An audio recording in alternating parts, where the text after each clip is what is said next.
बहुब्रीहि समास में विकल्प से समासांत कप प्रत्यय करने वाला सूत्र है शेषाद विभाषा। इससे पूर्व में सूत्र गया था उरः प्रभृतिभ्यः कप। वह सूत्र उरः प्रभृति गण पठित शब्दों से नित्य से समासांत कप प्रत्यय करता है, किंतु शेषाद विभाषा यह सूत्र बहुब्रीहि समास युक्त पदों में ही विकल्प से समासांत कप प्रत्यय करता है। शेषाद विभाषा इस सूत्र में दो पद हैं। शेषाद पंचमी विभक्ति एकवचन का है, विभाषा प्रथमा विभक्ति एकवचन का है। इस प्रकार से दो पद का यह सूत्र है। विभाषा का तात्पर्य विकल्प होता ही है। अब यहाँ पर जो शेष पद आया है वह शेष पद दो अर्थों को बताता है। शेष पद में एक शेष हुआ है, शेषश्च शेषश्च। इस प्रकार से दो शेष पदों का एक शेष होने के बाद दो शेष शेष इन दो पदों में से एक बचेगा, एक का शेष रहेगा।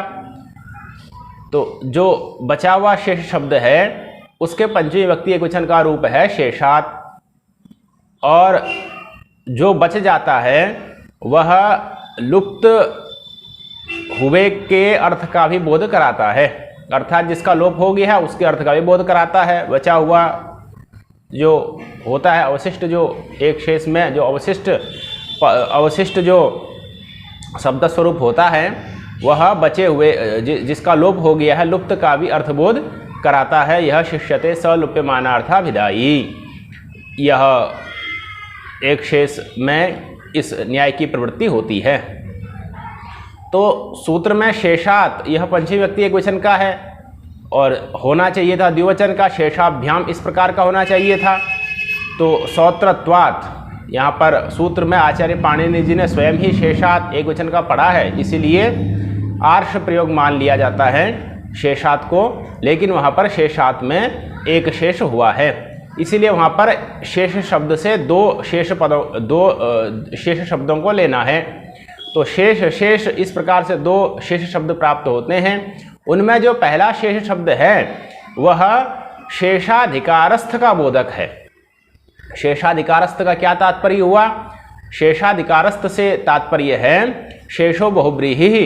इसमें जो शेष है उसका जहाँ तक अधिकार जाता है वहाँ तक के सूत्रों का ग्राहक है पहला वाला शेष पद, पहला वाला शेष शब्द। और जो दूसरा शेष शब्द है वह अनुक्त समासांत का परामर्शक है।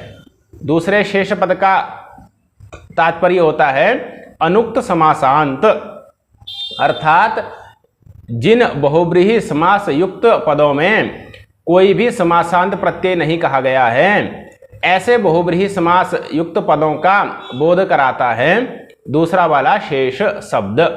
तो अनुक्त समासांत, जिनमें समासांत प्रत्यय उक्त नहीं है, कोई भी समासांत प्रत्यय जिस बहुब्रीहि समास वाले पद को नहीं कहा गया है, नहीं किया गया है, उसका बोध कराता है दूसरा वाला शेष पद। तो इस प्रकार से जो दो शेष पद हुए, दो शेष शब्द हुए, वह क्रमशः एक तो शेषाधिकारस्थ का बोध कराएगा और एक अनुक्त समासांत का बोध कराता है। इसीलिए अर्थ लिखते हैं इसका मूल में अनुक्त समासांतात् शेषाधिकारस्थात् बहुब्रीहेः कब वा स्यात्। अनुक्त समासांतात्, जिसमें कोई भी समासांत प्रत्यय नहीं कहा गया है, अनुक्त समासांत, ऐसा बहुब्रीहि समास युक्त पद जिसमें कोई भी समासांत प्रत्यय किसी भी सूत्र के द्वारा नहीं कहा गया है। ये पहला अर्थ पहले शेष से आया। दूसरा लिखते हैं शेषाधिकारस्थात् अनुक्त समासांतात् शेषाधिकारस्थात्। यहाँ पर जो तालव्य शकार था उसके स्थान पर षष्ठ छोटे सूत्र से छत्व हो गया, छ हो गया है, इसलिए अनुक्त समासांतात् शेषाधिकारस्थात् इस प्रकार से वृत्ति लिखी गई है। तो छ जो है वो मूल रूप में तालव्य श है, षष्ठ छोटे से उसको छत्व छ हो गया, इसलिए वो छ बन गया है।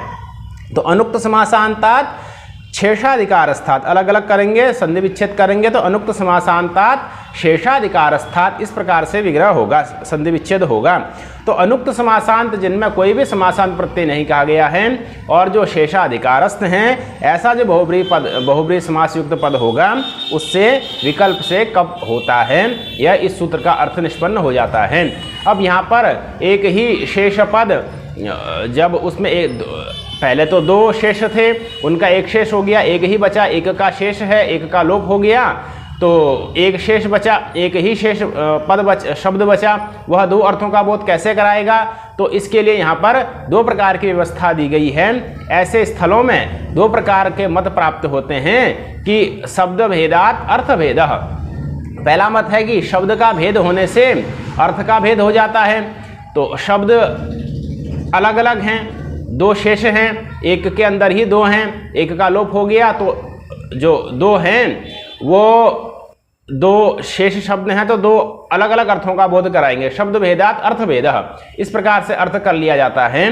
और अब यहाँ पर है क्या कि बचा तो एक ही शेष शब्द है, तो उसी की आवृत्ति करेंगे। जो शेष शब्द बचा है उसी की आवृत्ति कर लेंगे, तो दो शेष शब्द प्राप्त हो जाएंगे।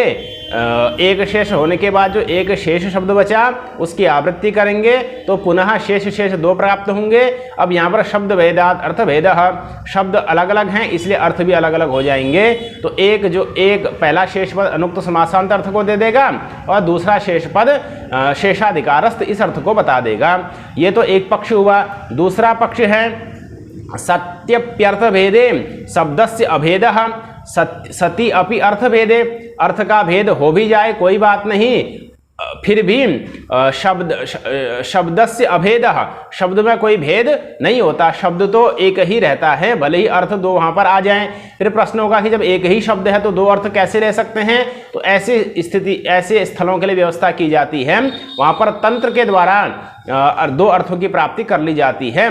सकृत बोधकत्वे सति अनेकार्थ बोधकत्वम बहुवर्थ बोधकत्वम व तंत्रत्वम, कि शब्द तो आचार्य एक ही पढ़ते हैं लेकिन उनका उद्देश्य होता है कि जो समझने वाला बोद्धा है, समझने वाला जो विद्यार्थी है, वह इस एक ही शब्द से अनेक अर्थों का ग्रहण करे, इसको बोलते हैं तंत्र। तो तंत्र से यहाँ पर आचार्य जी ने, पाणिनि जी ने शेष शब्द का उच्चारण किया है। इससे हम क्या समझ लेंगे? शेष शब्द एक ही है लेकिन अर्थ उसके दो हम ले लेंगे तंत्र के द्वारा। तो जिस पक्ष में शब्द भेदात अर्थ भेदा कर देंगे उस पक्ष में तो आवृत्ति से काम चला लेंगे, और जिस पक्ष में सत्यप्यर्थ भेदे, अर्थ का भेद होने पर भी शब्द का अभेद ही रहता है, ये वाला पक्ष माना जाएगा, उस पक्ष में तंत्र से काम चला लेंगे। तो एक ही शेष शब्द दो अर्थों का बोधक हो जाएगा, ऐसा ही आचार्य जी का अभिप्राय होता है तंत्र वाले पक्ष में। तो इस प्रकार से यह दो अर्थ प्राप्त हो जाते हैं। अनुक्त समासांतात् शेषाधिकारस्थात् बहुव्रीहेः कब वा स्यात्। अब उदाहरण देते हैं।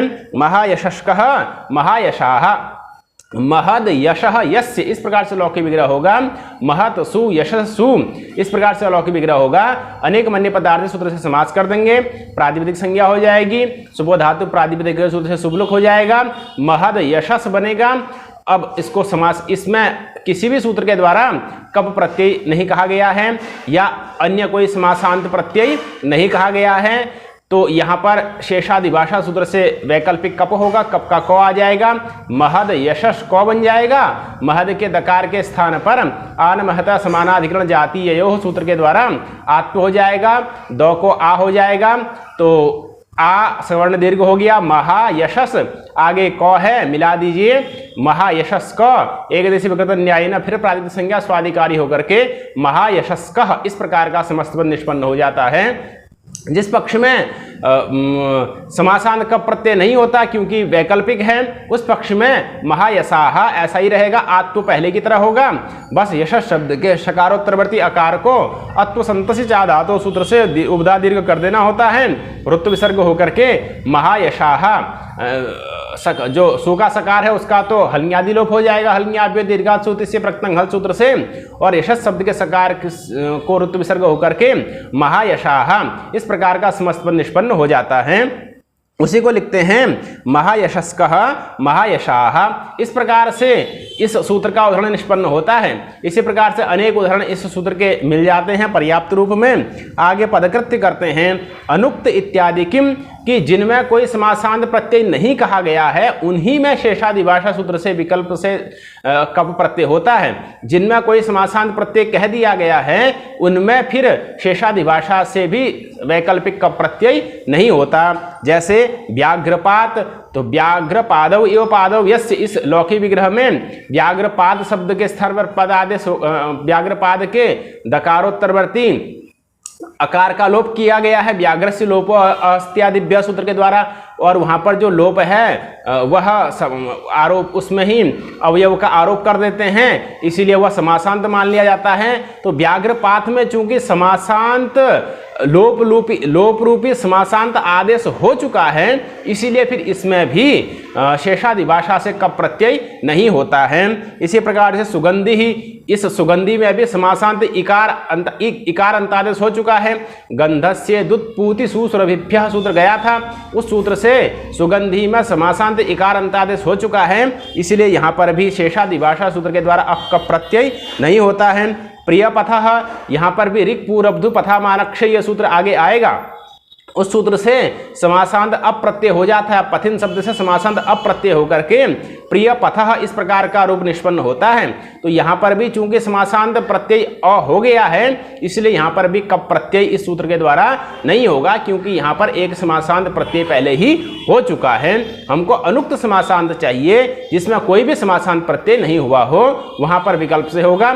जैसे महायशस्कः में हो गया, क्योंकि महद यशस इस स्थिति में किसी से भी कोई भी समासांत प्रत्यय नहीं कहा गया था, तो वहां विकल्प से हुआ, तो महायशस्कः महायशाः यह दो रूप बन गए। आगे लिखते हैं शेषाधिकारस्थात् किम, कि शेषो बहुव्रीहि का से जो शेषा का अधिकार चलता है, उस शेषा का अधिकार जिन जिन सूत्रों में जाएगा उन्हीं सूत्रों के जो उदाहरण होंगे उन्हीं में वैकल्पिक समासांत का प्रत्यय होगा। जो शेषाधिकार से बहिर्भूत सूत्र होंगे उनके जो उदाहरण होंगे उनमें फिर शेषादिभाषा सूत्र के द्वारा समासांत का प्रत्यय भी नहीं होगा। उसका उदाहरण क्या है, तो उदाहरण दिया उपबहवः बहुनाम समीपे ये संति, यहाँ पर संख्याव्यासन्ना दूराधिक संख्या संख्येय इस सूत्र से समास हुआ है, और यह संख्या व्यासन्ना दूराधिक संख्या संख्येय सूत्र, इस सूत्र में शेषो बहुव्रीहेः के शेषा का अधिकार नहीं है। बहुव्रीहि का अधिकार तो है, बहुव्रीहि का अधिकार तो इस सूत्र में आएगा, किंतु शेषा का अधिकार नहीं है, इसीलिए यहाँ पर भी समासांत का प्रत्यय विकल्प से नहीं होता है। उत्तर पूर्वा दिंग नामान्यंतराले सूत्र से यहाँ पर समास हुआ है। उत्तर्याश्च पूर्वस्यास्य दिशा अंतरालम, उत्तर पूर्वा दिंग नामान्यंतराले सूत्र से समास हुआ, और यह दिंग नामान्यंतराले सूत्र भी शेषः के अधिकार में नहीं, अर्थात शेषा का अधिकार इस सूत्र में भी नहीं आता। बहुव्रीहि का अधिकार तो आएगा, बहुव्रीहि समास तो है, लेकिन शेषा का अधिकार न होने के कारण से शेषाधिकार से बहिर्भूत है, उससे बाहर है, इसीलिए यहाँ पर भी समासांत का प्रत्यय सूत्र से नहीं होता है। सपुत्रः, यहाँ पर तेन सहित तुल्य योगे इस सूत्र से समास हुआ है, और इस सूत्र में भी शेषा का अधिकार नहीं आता है, इसीलिए यहां पर भी समासांत वैकल्पिक का प्रत्यय नहीं होता है। तो ये जो सूत्र हैं, यह जो उदाहरण है उपबहवः उत्तर पूर्वा सपुत्र इत्यादि स्थलों में, यहाँ पर उपबहवः में तो संख्या व्यासन्ना दूराधिक संख्या संख्येय से समास हुआ, उत्तर पूर्वा में दिंग नामान्यंतराले सूत्र से समास हुआ, सपुत्र में तत्र तेन सहित तुल्य योगे सूत्र से समास हुआ। तो इनमें ये शेष के अधिकार से बहिर्भूत हैं, यह आचार्य दीक्षित जी के व्याख्यान से पता चलता है। यदि ये शेष के अधिकार में होते तो फिर इनको प्रत्युदाहरण के रूप में नहीं देते। इससे पता ये चलता है कि शेषो बहुव्रीहेः का जो शेष है उसका अधिकार केवल अनेक मन्य पदार्थ सूत्र तक ही है, अनेक मन्य पदार्थ सूत्र से बाहर उसका अधिकार नहीं है। यदि उससे बाहर भी इसका अधिकार होता तो फिर यहाँ पर भी समासांत का प्रत्यय होना चाहिए था। इनको चूंकि प्रत्युदाहरण के रूप में दिया, इस बात से यह ज्ञापित हो जाता है कि अनेक मन्य पदार्थ तक ही शेषा का अधिकार है, उससे बाहर उसके उत्तरवर्ती सूत्रों में शेषा का अधिकार नहीं जाता है। आगे लिख दे रहे हैं तंत्रादिना शेष शब्द अर्थद्वयपरः, तंत्र आदि, आदि से आवृत्ति को ले लीजिए, तो तंत्र और आवृत्ति के द्वारा शेष शब्द, जो शेष शब्द है सूत्र का, वह अर्थद्वयपरः, वह दो अर्थों का प्रतिपादक हो जाता है। यह पहले ही बात बता दी गई है। तो इस प्रकार से शेषादिभाषा इस सूत्र का विवेचन पूर्ण होता है। इसी क्रम में अग्रिम कुछ अवशिष्ट सूत्र भी और बच जाते हैं, जिनका विवेचन अग्रिम पाठ में किया जाएगा।